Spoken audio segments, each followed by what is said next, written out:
We begin tonight with the news that emerged in the last few hours or so that the International Criminal Court has issued arrest warrants for the Israeli Prime Minister Benjamin Netanyahu, his former defense minister Yoav Gallant, and the Hamas military chief Mohammed Deif. The warrants have been issued over the war in Gaza. Prosecutors asked the ICC to issue the warrant back in May this year, but Israel challenged its jurisdiction. The court has now rejected that appeal. As we mentioned, all the warrants relate to the war in Gaza. The ICC said there were reasonable grounds to believe that Mr. Netanyahu and Mr. Gallant each bear criminal responsibility for what it called the war crime of starvation and crimes against humanity, of murder, persecution, and other inhumane acts. The Israeli foreign minister said the court had lost legitimacy with what he called these absurd arrest warrants. And earlier I spoke to the former president of the International Criminal Court, Judge Chile Ebo Osuji, and I asked him for his reaction. So how significant is this move to issue these arrest warrants for the Israeli Prime Minister Benjamin Netanyahu and the former Israeli Defense Minister Yoav Gallant? Well, it is significant in the sense that it underscores the current state of international law, which is that nobody is above it. Nobody's above international law. Nobody enjoys immunity. And we have, as you saw there in that clip from the EU foreign chief, Mr. Borrell, that the court's decision is binding on 124 member states of the Rome Statute, and all members of the European Union are members of the court, and most. So that tells you that. I mean, Canada is a member of the ICC. Australia is a member of the ICC. New Zealand is a member of the ICC. They're not members of the EU, but that begins UK, members of the ICC. So that expands the scope of the importance or significance of what has happened here, meaning that none of those individuals who are now under an arrest warrant may go to those states and hope and take it for granted that they will not be arrested. The Israelis have argued that the International Criminal Court doesn't have any jurisdiction to deal with the complaints by the Palestinians because, according to the statute of the court, only states can be party to the statute, and a Palestinian state doesn't exist. I mean, is that a plausible argument? Not at all. Not at all. In international law, it's a matter of it's not about the recognition of anybody that makes a state that. The parameters of international law, statehood, set out.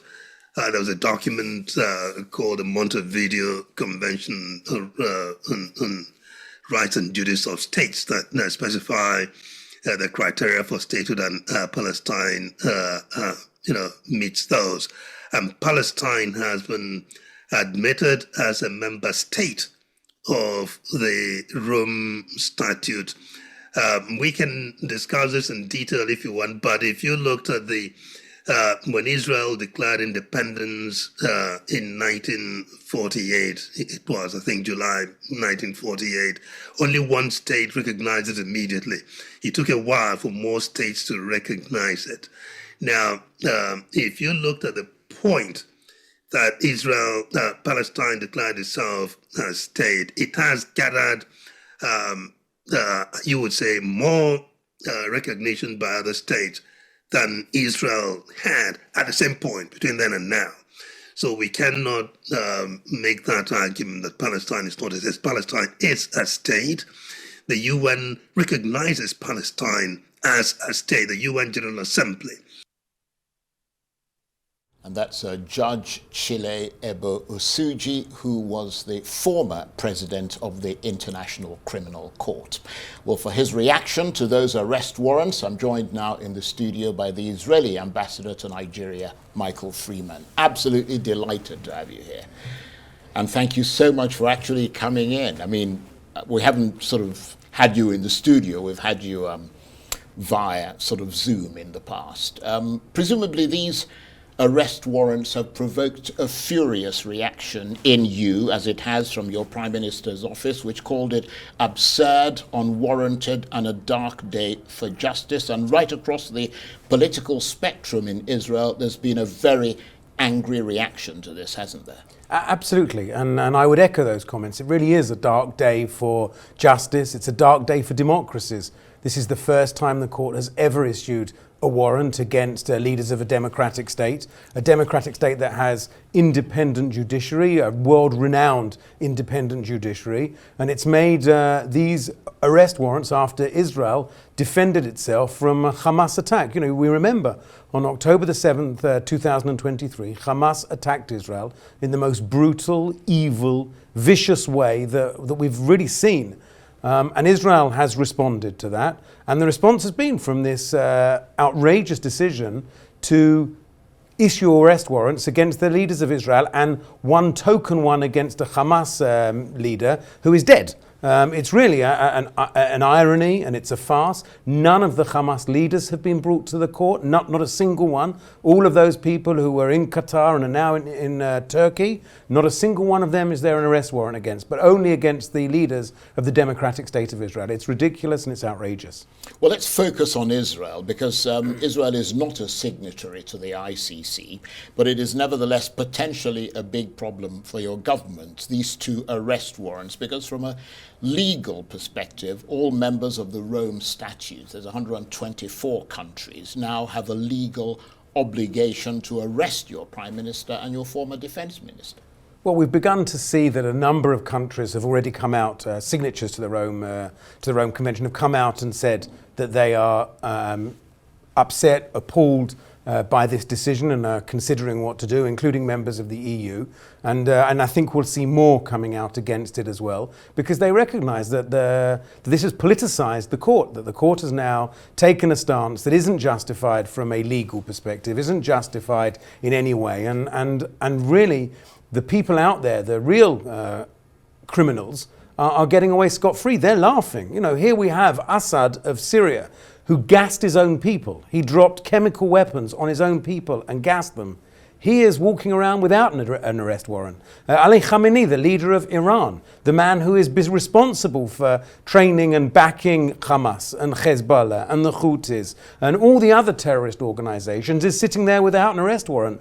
The dictators and the terrorists and the despots of the world are delighted by what's happened today. And it's a dark, dark day for democracies. Nevertheless, the European Union's foreign policy chief, Joseph Borrell, he certainly isn't a dictator, has called for the arrest warrants to be implemented. What's your reaction to that? Well, I obviously fundamentally disagree, and I think that you're going to find that a number of countries in Europe are going to also disagree with him. We've already seen the Hungarian foreign minister being very, very clear that they will not abide by that, and I think we'll see other countries as well. We've already seen a move in the Czech parliament to potentially withdraw from the Rome statutes, and I think that what's going to end up happening is causing more damage to the ICC than any benefit to it, because it's become so politicised and because it's issued these outrageous warrants. But of course, all states, whether they're members of the ICC or not, may take note that a competent international court has found reasonable grounds to suspect that the Israeli head of government has committed war crimes and crimes against humanity. And the emphasis is on a competent international court. I mean, Mr. Netanyahu is still directing the war in Gaza. So the conduct at the center of this arrest warrant persists, doesn't it? Well, I would take issue with you with the competent piece. I don't think the court is clearly competent in this sense. You can't issue arrest warrants based on the accusation they base, which I think are factually baseless, that are got absolutely no grounds. I mean, we can talk about the jurisdiction. Not only is Israel not a signatory to the Rome Statute, it has a very clear independent court system that investigates, that takes people to justice. Remember, we've had former prime ministers, former presidents who have been convicted by our courts in Israel. We have a very strong independent judiciary. And so I take real claim with the claim that it's a competent court. You know, some of the accusations that they're making that we're not bringing enough aid. I mean, today on the border, on the Gazan side of the border, are over 800 trucks worth of aid that haven't been distributed in Gaza, that have come into Gaza but haven't been distributed. That's not an issue for Israel. That's an issue for the world community that isn't distributing it. So you know, clearly the accusations are baseless. They are political in nature and have undermined any claim of the court being competent. But I mean, do you deny, you mentioned aid, do you deny that not enough aid is getting through because Israel isn't letting them through, even though, in all fairness, the situation has been exacerbated by looters as well? Well, I would say to you very clearly, there is absolutely no limit on the amount of aid that may be sent into Gaza. And as I said to you, there are over 800 trucks of aid waiting on the Gazan side for distribution, that are already inside Gaza, that are sitting there, food, medicines, blankets, all sorts of other things. So what's stopping it from being distributed? The international community, the United Nations, is not distributing it for various reasons. Yeah, but they can't distribute it because you're prosecuting a war there. No, absolutely not. We're allowing them to distribute it. You said yourself, Hamas are looting, Hamas are attacking, they're attacking the international organizations, they are attacking and stopping the aid being distributed. But the problem here is that the international aid organization from the United Nations and others are not distributing the aid that is coming in. There is absolutely no limit on the amount of aid that can come into Gaza. Absolutely none. We have opened extra entry points into Gaza. We have facilitated extra entry of aid, and therefore the reality is that the people who should be asked why is the aid not getting to the Palestinians are the international organizations. Well, the UN says you're not letting it through. But that's factually not correct. Over 800 trucks are sitting on the Gaza side of the border that haven't been distributed. Trucks are allowed in. Hundreds of trucks come in on a daily basis. So anyway, it isn't. That's just not a reality. Right. Well, I think it's worth pointing out, Ambassador, that the war in Gaza is still going on. I mean, and in the last 24 hours, at least 60 people reportedly have been killed, mostly reportedly civilians, if not all civilians, and most of those in the Bet Lahir area of northern Gaza. So more than 13 months after this conflict began, the killings are continuing. Reportedly, more than 44,000 Palestinians have been killed. And every day, the conditions in Gaza are absolutely atrocious and getting worse. Hospitals are barely functioning, and winter is fast approaching, which will make things even more dire. This war can be over tomorrow. If Hamas release the 101 hostages that they are holding, 101 citizens, 101 innocents that they are holding, including children, including women, including grandparents. They are holding them in their terror cells, in their dungeons underground. If they release them, if they lay down their arms and surrender, this war is over. This is not a war we wanted. This is not a war we started. But we will finish this war because we have to make sure that what Hamas did on October 7th can never, ever happen again. And we have to bring back our hostages. We have to bring back those kidnapped. What would you say to the 1-year-old and 4-year-old Kfir and Ariel Bibas, who are being held by Hamas for over 400 days, 412 days today, that are being held by Hamas with no access to food, no access to anything? And we're saying release them, and we're saying lay down your arms and the war will be over. This war is not between us and the Palestinians, it's between us and Hamas. And you're right, the death toll is tragic. But amongst that death toll, the vast majority of them are Hamas terrorists. Well, I mean, the figures and the numbers that we get dispute what you're saying. But I mean, there's no question that a terrible wrong was done to Israel when that attack took place on October the 7th. But what the international community are saying is that you cannot justify killing 44,000 people, most of them civilians, and putting the civilian populace in the situation that you put them in.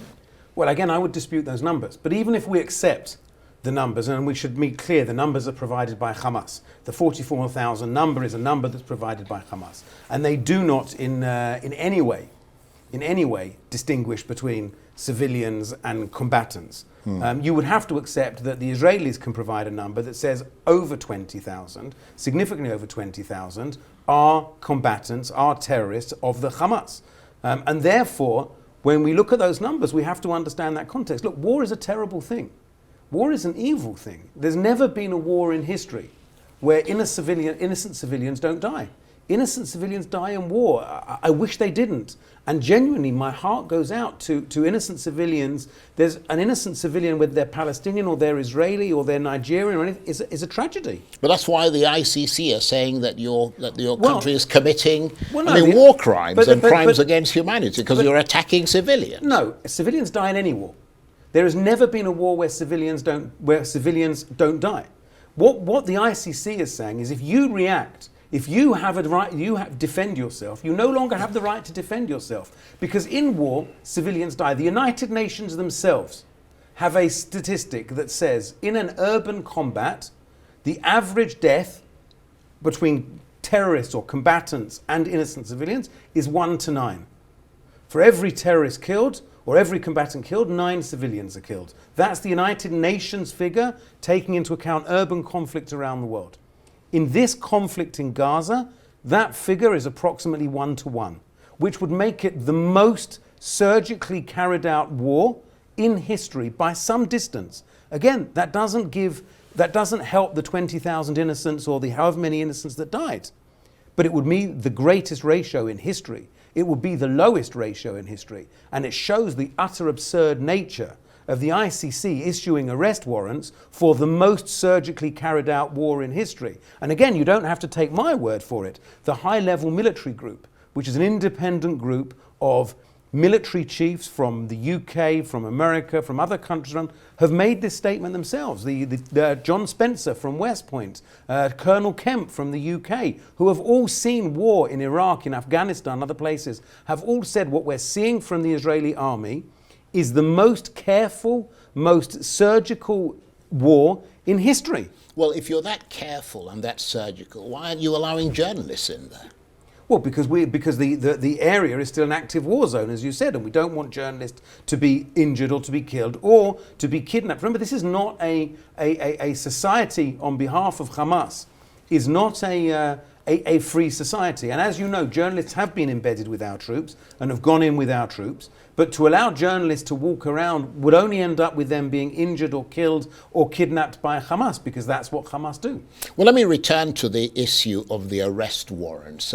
When they were applied for initially, Israel challenged the jurisdiction of the court. That challenge has failed now. But I mean, what was the basis of that challenge? Well, the basis of that challenge is twofold. One, we are not a signatory to the Rome Statute.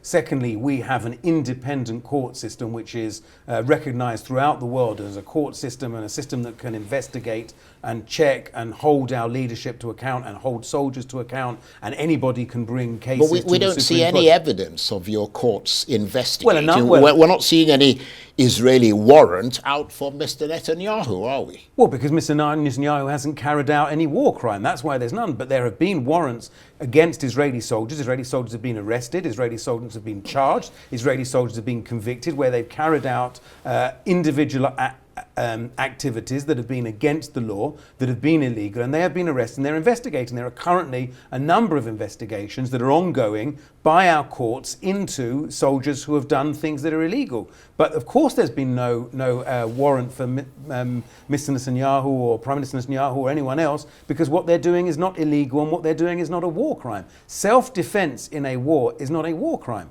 It is an outrageous accusation.